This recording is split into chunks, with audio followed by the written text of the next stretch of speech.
मोहतरम सामिरीन व नाज़रीन हज़रात, अस्सलामु अलैकुम व रहमतुल्लाहि व बरकातुहू।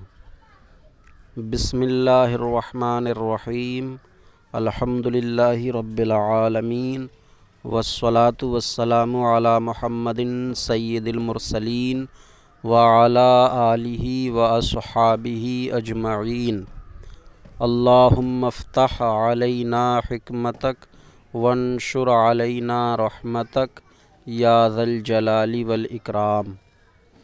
क़ारिईन हज़रात, किताब मोमिन की नमाज में आज हमारा सबक दूसरा बाब से है। पहला बाब शरई और फ़िक़ही इस्तिलाहात के बयान में था, वो मुकम्मल हुआ। दूसरा बाब शुरू होता है, ये नमाज की शर्तों के बयान में है। तो दूसरा बाब नमाज की शर्तों का बयान।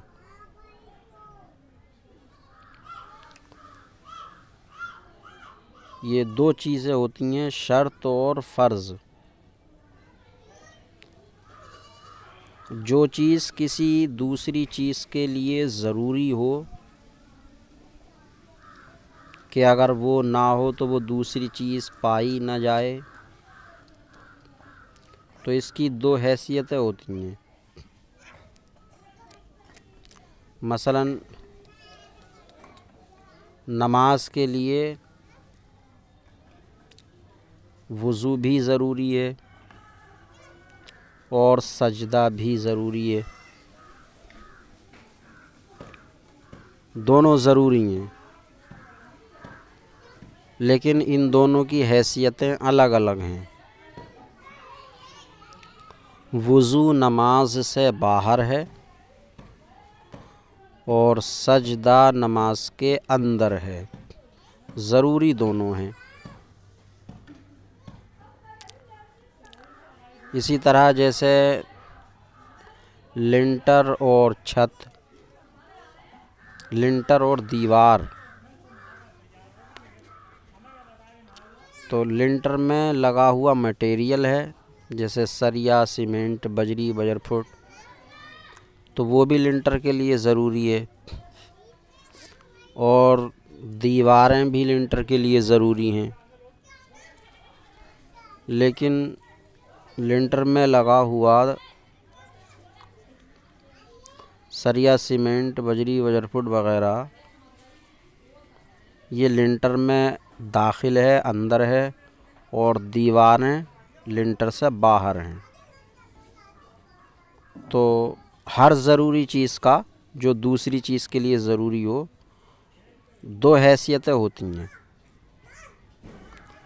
एक तो ये कि वो उसके अंदर है और एक ये कि बाहर है।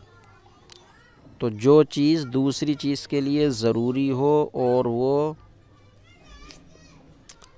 बाहर हो तो उसको शर्त कहते हैं, और जो चीज़ दूसरी चीज़ के लिए ज़रूरी हो लेकिन उसके अंदर हो तो उसको फ़र्ज़ कहते हैं।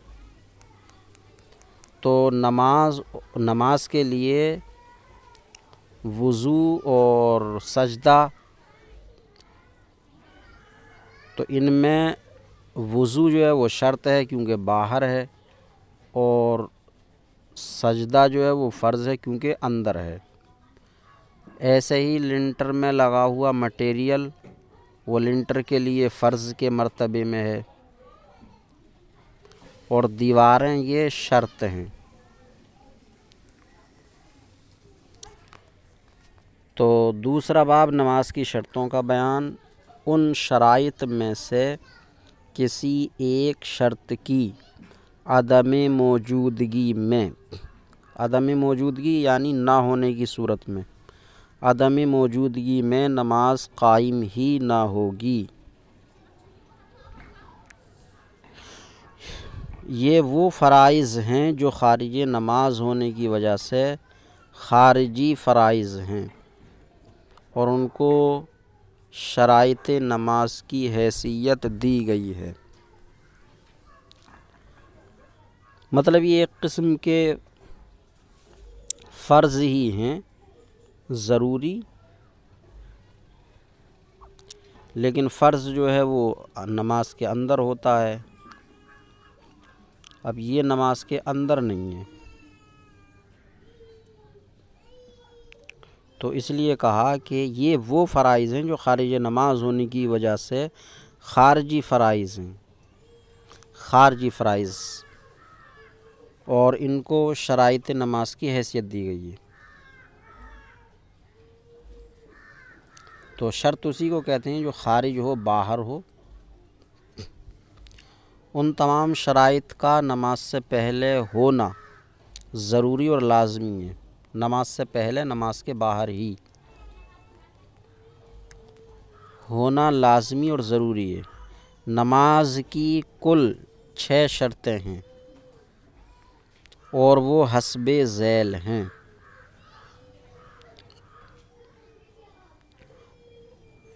उन शर्तों में से अगर एक शर्त भी ना पाई गई तो नमाज ना होगी। अगर एक शर्त भी जाती रही तो नमाज ना होगी।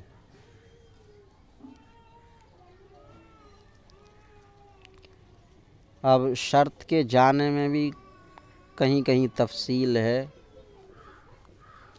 मसलन सत्र औरत भी शर्त है, लेकिन नमाज पढ़ते हुए सत्र खुल गया और उसने फ़ौरन ढक लिया तो नमाज हो जाएगी। लेकिन कसदन खोला या खुला ही रहा तो नमाज नहीं होगी। तो इस किस्म की तफसील है। ऐसा नहीं कि मुतलक़न अगर कोई शर्त फ़ौत हो गई, चाहे कसदन हो या बिला कसद हो, तो नमाज होगी ही नहीं, ऐसा नहीं है। बल्कि कहीं कहीं कुछ तफसील है कि अगर शर्त नहीं भी है तो नमाज हो जाएगी। तो इन शर्तों में से अगर एक शर्त भी ना पाई गई तो नमाज ना होगी। शराइत नमाज, नमाज के शराइत। नंबर 1 तहारत। तहारत का माना आगे आ रहा है। नंबर 2 सत्र औरत, इनका कुछ कुछ तफसीली बयान आगे आएगा। नंबर 3 इस्तिक़बाल क़िबला, इस्तिक़बाल क़िबला। नंबर 4 वक्त। नंबर 5 नियत। और नंबर 6 तहरीमा। तकबीर तहरीमा कहा जाता है, यानी शुरू में जो अल्लाह अकबर कहा जाता नमाज को शुरू करने के लिए। बाद की जो तकबीरात हैं वो शर्त या फ़र्ज़ या वाजिब कुछ नहीं है।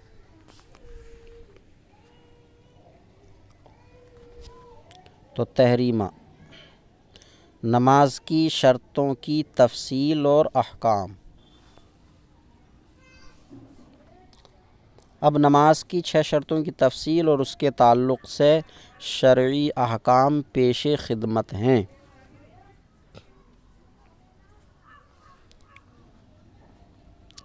नमाज की पहली शर्त तहारत। नमाजी का बदन हदसे अकबर से पाक हो। हदसे अकबर से, हदस का माना होता है नापाकी और अकबर बड़ी। तो हदसे अकबर बड़ी नापाकी से। अब बड़ी नापाकी क्या है? यानी जनाबत, हैज़ वग़ैरह से।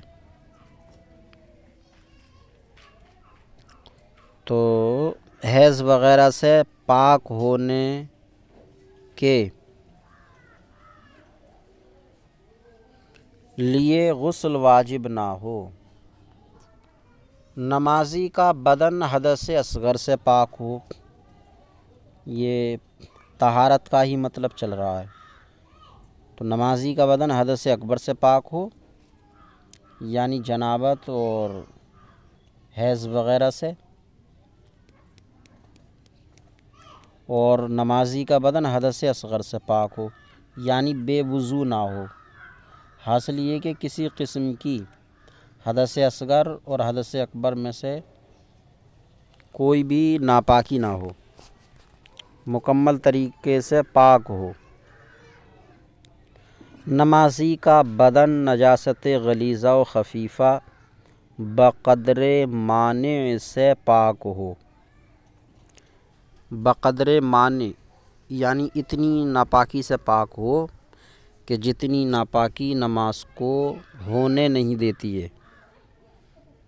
नजासत गलीज़ा में 1 दिरहम की मिक़दार माने नमाज है, और खफ़ीफ़ा में चौथाई हिस्सा, बदन या कपड़े का चौथाई हिस्सा माने नमाज है। तो नजासत गलीज़ा में से दिरहम की मिक़दार न लगी हो बदन या कपड़े पर, और खफ़ीफ़ा में से चौथाई न लगी हो। तो नमाजी का बदन नजासत गलीज़ा व खफ़ीफ़ा बक़द्रे माने से पाक हो, यानी नजासत गलीज़ा दिरहम की मिक़दार से ज़्यादा लगी हुई ना हो। ज़्यादा या दिरहम की मिक़दार भी, अलबत्ता दिरहम की मिक़दार लगी होने की सूरत में इतनी रुख़सत है कि फ़र्ज़ अदा हो जाएगा, लेकिन नमाज वाजिबुल इआदा होगी। अगर दिरहम की मिक़दार लगी है नजासत गलीज़ा तो फ़र्ज़ नमाज अदा हो जाएगी, लेकिन नमाज को लौटाना वाजिब होगा।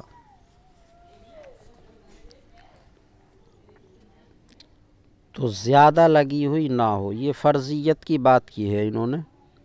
और नजासत खफ़ीफ़ा कपड़े या बदन के जिस हिस्से पे लगी हो उस हिस्से या उज़्व की चौथाई से ज़्यादा लगी हुई ना हो। यहाँ भी चौथाई से ज़्यादा की बात है, तो ये फ़र्ज़ियत के लिए, फ़र्ज़ियत अदा हो जाएगी, अलबत्ता वाजिब रह जाएगा।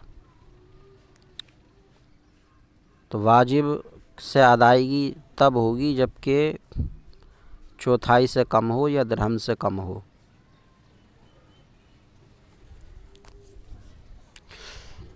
नमाजी के कपड़े नजासत गलीज़ा व खफ़ीफ़ा बक़द्रे माने से पाक हों। कपड़े या बदन दोनों ही चीज़ों का पाक होना ज़रूरी है। जिस जगह पर नमाज पढ़ना हो वो जगह पाक हो, तो वहाँ भी नजासत गलीज़ा या खफ़ीफ़ा बक़द्रे माने न लगी हो। यही हुक्म जगह में भी है कि अगर दिरहम की मिक़दार है और उस जगह पे नमाज़ पढ़ी तो नमाज वाजिबुल इआदा होगी, और अगर दिरहम से ज़्यादा है नजासत गलीज़ा तो नमाज होगी ही नहीं। इसी तरह नजासत खफ़ीफ़ा है कि जिस जगह नमाज़ पढ़ता है अगर उसमें जो भी हिस्सा बदन उस जगह पर पड़ता है तो उसकी चौथाई अगर है तो नमाज वाजिबुल इआदा होगी, चौथाई से ज़्यादा है तो नमाज जो है होगी ही नहीं। और जगह के पाक होने में ये लिहाज है कि मुराद ये है कि जिस जगह के हिस्से पे नमाजी का बदन आता हो, चाहे क़याम में या सजदा में या कायदे में, तो उस हिस्से ज़मीन का पाक होना ज़रूरी है। अलबत्ता अगर कोई दरमियानी जगह है नमाजी की, जिसमें क़याम या सजदा या कायदे में हिस्सा बदन नहीं लगता है तो ऐसी जगह में नजासत होने से कोई नमाज पे असर नहीं पड़ेगा, नमाज हो जाएगी।